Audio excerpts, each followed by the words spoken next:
सिर्फ एक डिस्कशन है। मैं अपना एक आपसे नंबर भी लूंगा, मैं आपके साथ वो शेयर भी करूंगा जो हमने अपने काउंटर जारी किया है, जिसके ऊपर जो है ना हमारी मार्केट में इस वक्त ये चल रहा है कि इसका बाइकआउट किया जाए। अब बहुत सारे दोस्त कहते हैं कि जी बाइकआउट किया जाए, इसमें हम प्रिंसिपल से भी बातचीत कर रहे हैं जो पाकिस्तान में इंपोर्टर्स हैं इनके, जैसे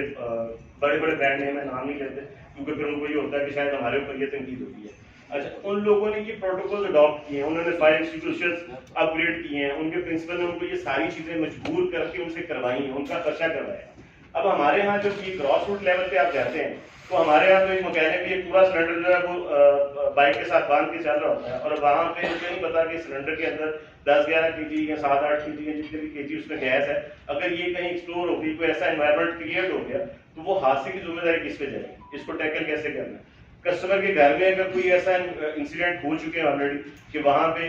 कुछ कंप्रेसर्स के ब्लास्टिंग की या चीजों की, उनमें ये किया गया, कंपनी ने किसी को एक्सेस की दी, उन्होंने खुद से उसको डिसमेंटल किया और फौरी अगर सुबह 6 बजे भी उन्हें जरूरत पड़ी है तो उन्होंने 6 बजे जाके वो इसी रिमूव कर दिए। अब ये जब मामला आना शुरू हो गए हैं तो अब चूंकि हमारे अंदर भी तहफुजात है कि हमारे बहुत सारे दोस्त काम करते हुए सिगरेट भी पी रहे होते हैं, हमारी तरफ से भी ये प्रॉब्लम है कि थोड़ी सी जो इस ग्रास रूट लेवल पे काम कर रहे हैं इंस्टॉलेशन का, उसकी वजह से भी कबाहतें आती हैं, चीजें होती हैं, मगर इसकी जिम्मेदारी किस पे आएगी कि R32 जो है वो फ्लेमेबल है, वो किसी जगह जब लग जाती है और इतनी बड़ी मिकदार में बाजार में आपने भी जो समझ आई कि आपने एक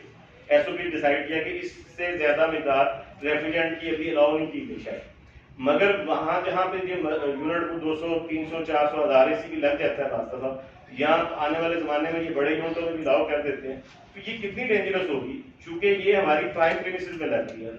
मैं कंपनी के बंदे से बात कर रहा था, उन्होंने कहा कि ये टेबलें भी फ्लेमेबल है, ये क्लीन भी है, ये कुर्सियां भी, जो भी पड़ा है ये सारा फ्लेमेबल मटेरियल, वो बाजार तो नजर आता है, मगर ये रेफ्रिजरेंट तो वजनी होने की वजह से जमीन पे बैठती है। अब वहां पे अगर कोई बंदा रात को सोया हुआ है, स्विच ऑन कर देता है, कोई पंखा चलाता है या कोई सिगरेट ही पीता है और वहां पे किसी वजह से रेफ्रिजरेंट लीक हो गई है, तो कंपनी ने अपने स्टैंडर्ड्स को अभी तक ड्रॉ ही नहीं किए, वो सिल्वर के पाइप के ऊपर वो यूनिट इंस्टॉल करवा रही है, यानी कनेक्टिंग पाइप जो दे रही है, जो मैन्युफैक्चरिंग कर रही है वो 29 गेज का है, जब बैंड खाता है तो 31 गेज पे उसका वेपोरेटर कॉइल चला जाता है। वो लीकेज हमारे यहाँ चूंकि नाले बहुत सारे हैं तो वहां पे जब ये लीकेज के इशू आते हैं तो वहां पे रेफ्रिजरेंट लीक होते हुए गो के उन्होंने ये कहा कि हमने इसमें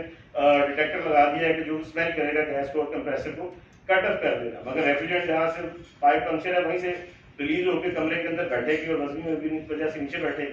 तो अब इन सारी सूरतों में जो है गवर्नमेंट इसके ऊपर क्या करेगी, कोई एनवायरमेंटल जोन के ऊपर, या जो हम इस पर डिस्कस कर रहे हैं जो हमारे भी मौजूदा मामला है कि जी हमारा ग्लोबल टेम्परेचर बढ़ रहा है, तो इसकी वजह से